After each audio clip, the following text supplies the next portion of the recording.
Hello my dear students. जो students RPSC AE का exam देके आए हैं प्रीलिम्स का, उनका मैकेनिकल इंजीनियरिंग का आंसर की रिलीज हो चुका है।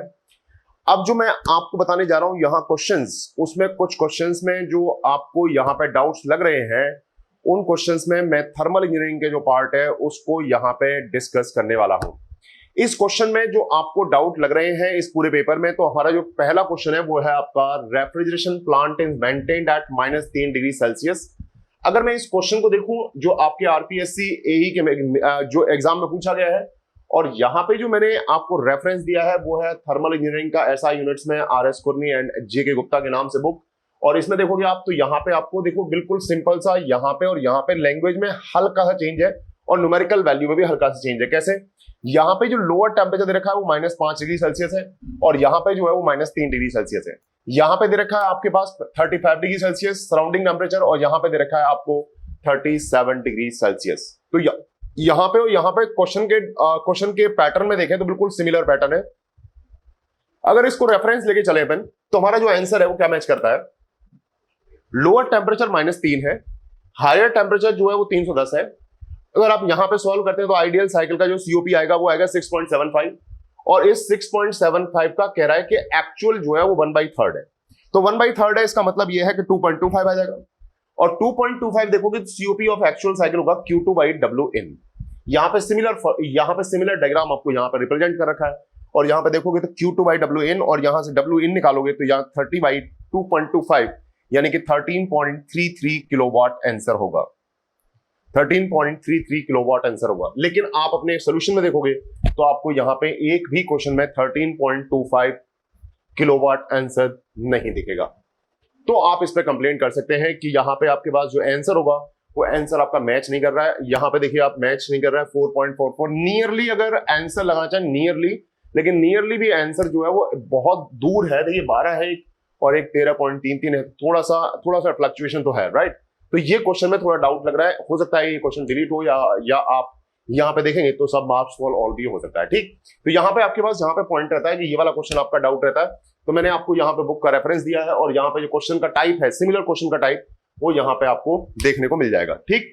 अब नेक्स्ट क्वेश्चन बात है तो नेक्स्ट क्वेश्चन आपकी जो स्क्रीन पे है वो ये वाला है कि एक क्वेश्चन पूछा गया है कि ये एचएमटी से क्वेश्चन आया है और एचएमटी से क्वेश्चन पूछा है वो यहाँ पे दे रखा है कंपोजिट स्लैब है जिसमें 2 लेयर्स है डिफरेंट मटेरियल की, इसको सीरीज में ज्वाइंट कर दिया गया है। K1 K2 उसकी थर्मल कंडक्टिविटी है, तो ये सेम थिकनेस है और इक्विवेलेंट थर्मल कंडक्टिविटी आपको स्लैब का निकालना है, ठीक। तो मैं यहाँ पे देखूं तो यहाँ पे आपके पास एक बुक आती है फिजिक्स में जिसका नाम है M Karim. Is a very famous book.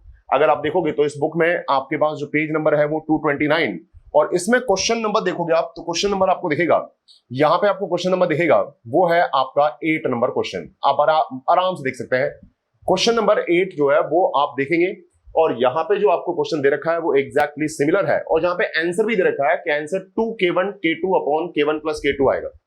जो इसका आंसर दे रखा है वो क्या दे रखा है 2K1 K2 upon K1 plus K2। इसका मतलब इसका आंसर जो है वो 3 नंबर होगा, लेकिन यहाँ पे आप इस पे कंप्लेंट करेंगे क्योंकि इसका आंसर जो है वो आरपीएससी ने गलत जो है वो दिया है आंसर की में, राइट। तो यहाँ पे आप देखेंगे तो यहाँ पे हम सोल्यूशन देखें अगर इसका, तो सोल्यूशन अगर देखना चाहें तो आप सोल्यूशन यहाँ पे देख सकते हैं। मैंने यहाँ पे आपको सोल्यूशन दिखा है कि अगर 2 स्लैब है, इसका एक क्या थर्मल कंडक्टिविटी K1 है और इसका K2 है और इसका जो इक्विवेलेंट जो स्लैब है उसका थर्मल कंडक्टिविटी है K इक्विवेलेंट। अगर इसका रेजिस्टेंस अपन देखें तो R1 आएगा T अपॉन K1A क्योंकि ये थिकनेस जो है वो सेम है, R2 आएगा T अपॉन K2A और जो रेजिस्टेंस आएगा इक्विवेलेंट स्लैब का तो वो आएगा 2T upon K2 into K equivalent into A, right. तो ये हमारे पास पॉइंट आता है कि दोनों में हमारे पास हीट ट्रांसफर जो होगा वो एग्जैक्टली सेम है, तो Q1 और Q2 आपस में बराबर होंगे और Q1 और Q2 आपस में बराबर होंगे तो delta T upon R1 plus R2 हो जाएगा रेजिस्टेंस इन दोनों का। और ये जो है वो इस वाले रेजिस्टेंस के जो रेजिस्टेंस क्या होगा R हो जाएगा यहाँ पे।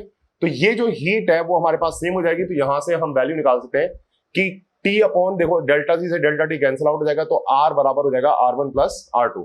तो यहाँ से R बराबर R1 प्लस R2 निकालेंगे तो यहाँ से वैल्यू अपने पास सॉल्व करेंगे तो K इक्विवेलेंट बराबर आ जाएगा 2K1 K2 upon 2K1 K2 upon K1 plus K2, right. तो this is your answer. But यहाँ पे आपको जो सोल्यूशन है यहाँ पर प्रोवाइड किया गया है, जो ये क्वेश्चन है वो एचएमटी का है और पिछला वाला क्वेश्चन जो था वो आपका आरएसी का क्वेश्चन था, तो ये आपको यहाँ पे एनालिसिस करने की जरूरत थी। अब नेक्स्ट अगर कोई डाउट है आपको फिर भी, तो आप इस वीडियो के कमेंट बॉक्स में डाल सकते हैं और फिर उसके बाद मैं नेक्स्ट वीडियो में आपके साथ मिलता हूं। Thank you.